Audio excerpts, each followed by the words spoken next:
In this highly polarized world where nobody trusts data, nobody trusts analysis, there's an absolutely vital need for organizations that are trusted across the political spectrum that call balls and strikes. CCJ has become that organization.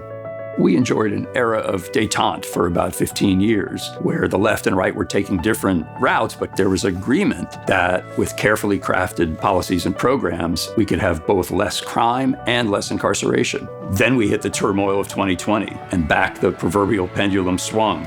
But I don't think the pendulum has to swing all the way back, not if we don't let it.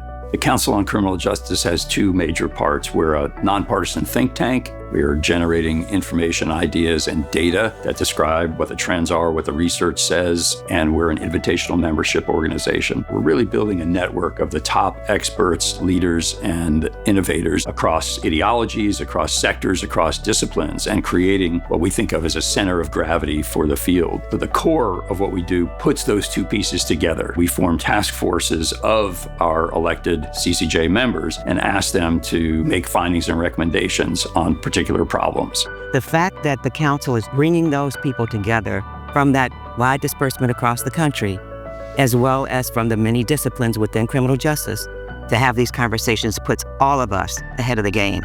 We have groups on policing, on violence, on reentry, on veterans, on women, and now a new task force on artificial intelligence. We bring all perspectives and put them on equal footing. We have formerly incarcerated, directly impacted people around the table with former attorneys general, former secretaries of defense, having genuine, authentic conversations about what the research says. When you put that at the center of the table, you can bust through a lot of this polarization. The Council on Criminal Justice really creates actionable recommendations. And because we can act upon those, because there's enough clarity in the recommendation itself, jurisdictions across the country can move faster. We're generating ideas and information that are being implemented across the country. Our biggest success is building an organization that is trusted by policymakers, by advocates, and media across the political spectrum, from Vox to Vox. That cross-partisan credibility is exceedingly rare and extremely valuable, not just for the fair and effective functioning of the criminal justice system, but for the functioning of our democracy.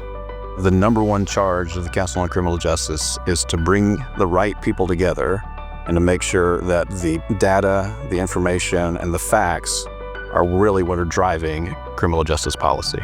Throughout our nation's history, real progress has come when people put aside their disagreements and work together to solve problems. That's fundamentally why we exist. We're an organization that builds common ground.